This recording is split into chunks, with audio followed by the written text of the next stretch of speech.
And now we're on to the end of the world. This story takes place on Platform 1, where a bunch of alien ambassadors from different parts of the galaxy or the universe come together to watch the end of the world as we know it, as the Earth gets consumed by the solar flare.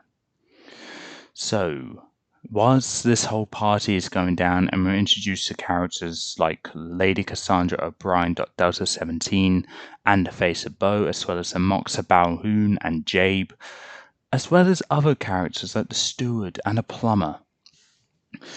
But whilst it seems like all fun and games is going on, a nice party is happening, things go awry with the use of robotic spiders. So, as a whole summary of this first 10 minutes, I would say this is the best I can do without giving any spoilers away. And as a whole opinion on this episode, our episode, in my opinion, is okay. Not as good as Rose, but it's a nice taster for Rose to be greeted to the dangers that is space and time travel, where she can go wandering off on her own and get herself in trouble where the Doctor may not be able to save her because he's busy doing other stuff, such as saving everyone on Platform 1. This is greeted to a taste of the Doctor's world.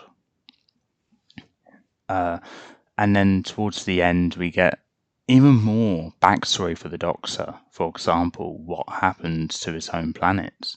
But as an overall, this episode was a good first outing out of somewhere that's not Earth for the Doctor and Rose. Great chemistry they show as well. And Rose's bewilderment to this whole alien environment is so new to her, so unique, where she feels out of place and she just has to take a step away. The characters are all great. The one-time characters are, I would say, are underutilized. All the characters here are good, but kind of underutilized. The most utilized is Lady Cassandra. I'm not going to say her full name, but Lady Cassandra.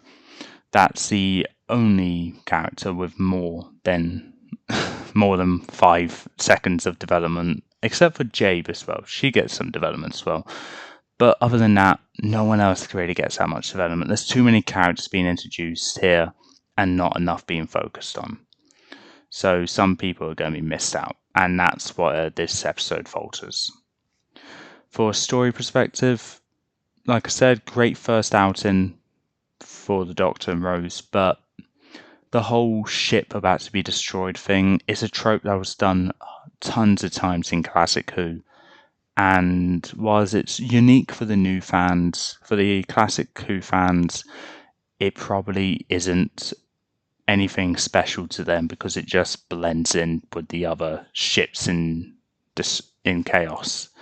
So that is where I need to say End of the World is going to rank relatively low in a Christopher Eccleston ranking.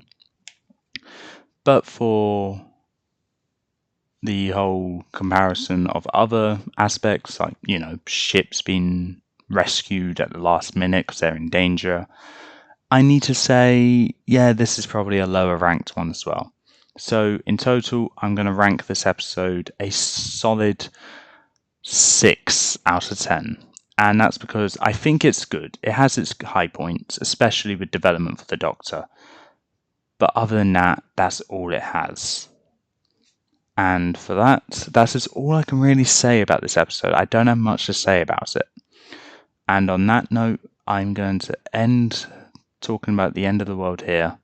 And then we're going to move back to 1869, where we'll be greeted by Charles Dickens in The Unquiet Dead.